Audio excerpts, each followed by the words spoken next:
Hi guys, and welcome back to the Herefordshire Regimental Museum YouTube channel. And today we're going to go through an old tobacco tin. No, it's a bit more exciting than that. As we mentioned in our previous video about Grand Admiral Dönitz, British soldiers didn't seem to send much back home compared to your American GI who sent home helmets and bayonets and rifles and uniforms. The British soldiers seem to be a bit more reserved, shall we say, or maybe the customs were a bit more tighter, shall we say. But this is a good example of a small tobacco tin from Private Austin of the 1st Herefords.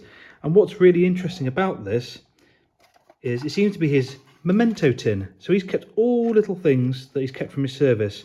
Obviously got like 53rd Welsh Division badges. I believe that's the 5th Division, which is the Castle I were in. We've got the early 159 Brigade badges. Various other another 53 Welsh. But it's interesting what he's kept in here, other than his Hereford's insignia.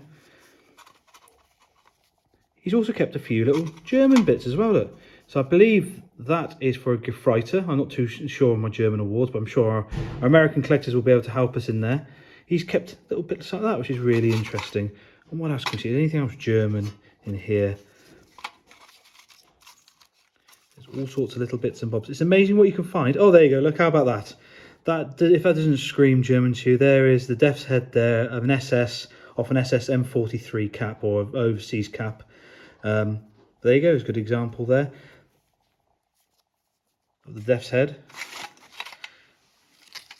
But this is an example of what British collectors will know as the tobacco tins, the things they sent home with them. Really, really interesting. Sometimes you've really got to dig deep. I'm not sure on that one, any of our collectors know what that is particularly. It looks like, to me, like it's Kriegs and Marine signal section, maybe from a shoulder board or a rank badge of some kind. Interesting insignia there. Obviously 11th Armoured Division, the Taurus Passant, the Raging Bull. But interestingly here, you see how it's been made on the material. Now I believe, and collector friends please correct me, these were made at the end of the war and just post-war on the same machines that made the German Bevo material, Bevo insignia, like your Death's Head there, but they were made on long strips in I believe it was a Dutch factory that made insignia during the war. But these were on massive rolls that were cut off, 2 per man for your battle dress. So that's just a little example there to our American collector friends. Oh, there you go, look, there's a little example there before I close off. There is a Gull Eagle there from a Luftwaffe collar badge in rank insignia. So there you go, there's an example. There's another one there as well, look. So he's obviously been an enterprising chap collecting these. But it goes to show what you can find in little tins. You know, bring homes. What's that? Anything? No, that's a collar stiff. What's that there? Oh. See, it's always fascinating when you're digging these things. You never know what you're going to find. I can't see non-combatants corps there. Oh, MGC, machine gun course. That's probably his father's from the First World War. What's the round?